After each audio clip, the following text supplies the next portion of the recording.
जेव्हा आपली school life college life असायची तेव्हा आपली आई उन्हाळी वाळवण करायची, किती कठीण काम करायची, पण आपण कसं आहे वाकूनही बघत नव्हतो. पण आता ती वेळ संसारात आल्यानंतर आपल्यावर येतेच. तर आज मी गव्हा तांदळाचा खडा घेणार आहे. खडा घ्यायचं म्हटलं की खूप किचकट काम आहे आणि खूप मेहनतीचंही काम आहे आणि परफेक्ट असा खडा घेण्यात आला पाहिजे, तेव्हाच आपल्या पापड कुरडी व्यवस्थित बनतात. तर इथे ना मी 3 दिवसा अगोदर गहू भिजत घातलेले होते आणि 1 दिवसा अगोदर तांदूळ भिजत घातले होते. तांदळाचा खडा घ्यायला काही लागत नाही, तर तांदूळ फक्त बारीक केलेले आहे आणि ठेवले आहेत. पण गव्हाचा खडा घ्यायला मात्र भरपूर मेहनत लागते. तर इकडे फक्त 2 घिरकीतच मी बारीक करून घेत आहे, कारण की गहू छान असे भिजल्या गेले आणि फुलल्या गेलेले आहेत.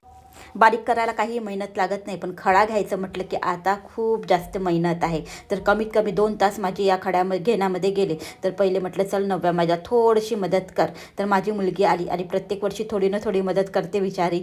तर ना आज बसं ना 2-3 प्रकारच्या मी चाळण्या घेते. पहिले सगळं करून घेतलं आणि कोंडा काढून घेतला आणि छान असं हाताने बांधून त्याचे लाडू तयार करावं लागतात. ठोकळं बारीक चाळणीने कमीत कमी 4-5 वेळा गाळून घेतला आणि आता आपला खडा तयार आहे.